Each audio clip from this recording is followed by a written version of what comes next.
A massive and devastating attack on Iran. Last night, the Israeli Air Force launched strikes on military targets and nuclear facilities. During the day-long bombing, key Iranian army commanders and scientists, who according to Tel Aviv were working on the production of atomic bombs, were killed. Tehran has announced bloody retaliation, not only against Israel, but also against the United States. The U.S. has assured that although it knew about the planned attack, it was not involved in any way.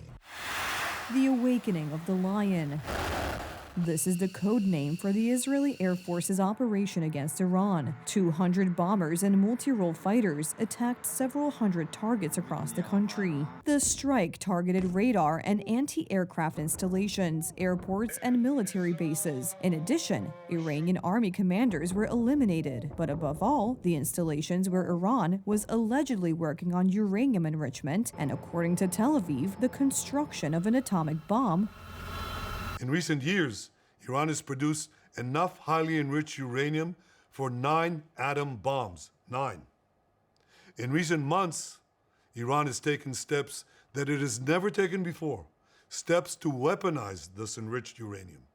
And if not stopped, Iran could produce a nuclear weapon in a very short time. It could be a year, it could be within a few months, less than a year.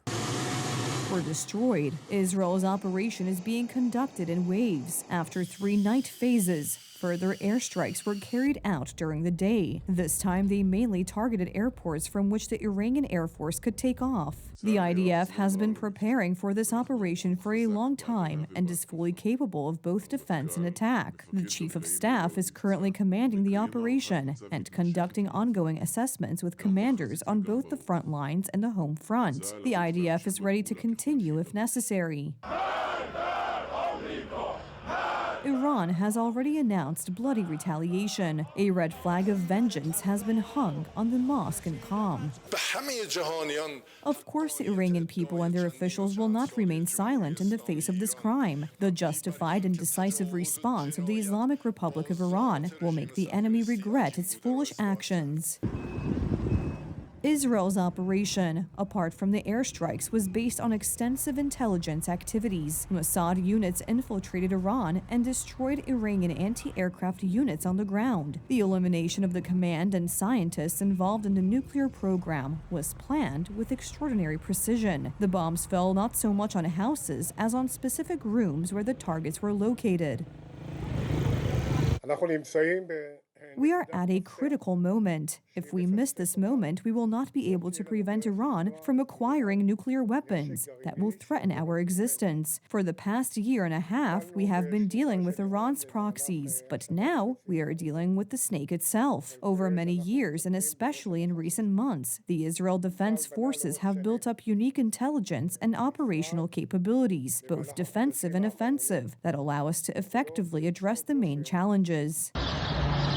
It is unclear whether Iran will be capable of a massive response. Israel is preparing for retaliation. Hospitals have been put on alert. Airports have been closed. And according to unofficial information, Prime Minister Netanyahu has temporarily left the country.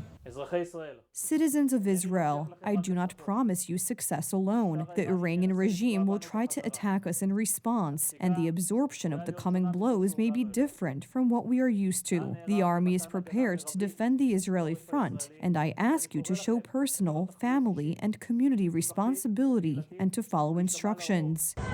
Iran's allies, primarily Russia and Turkey, condemned Israel's attack. For months, Iran has been supplying Moscow with weapons that Putin is using in attacks on Ukraine. Europe, on the other hand, is calling on Israel to exercise restraint. The Americans have said that although they were warned about the attacks, they did not take part in them themselves. Well, it is obviously a rapidly evolving situation. This was a unilateral action by Israel. So I think it is crucial for many allies, including the United States, to work as we speak to de-escalate. I know they're doing that. And I think that is now the first order of the day. Washington, D.C. and Tel Aviv have been calling on Tehran for months to abandon its attempts to build a nuclear bomb. Despite this, according to the U.S. Pentagon, scientists have been enriching uranium to the levels needed for production. Donald Trump personally got involved in attempts to negotiate with Iran, but these have so far been unsuccessful.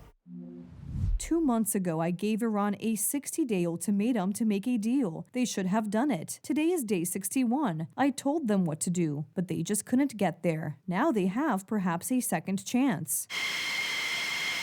According to Israel's announcement, the campaign against Iran will continue as long as it poses a threat. On the other hand, Iran's announcements of bloody retaliation should be taken very seriously. Tehran has the capability to launch a massive missile attack that could overwhelm even Israel's legendary Iron Dome.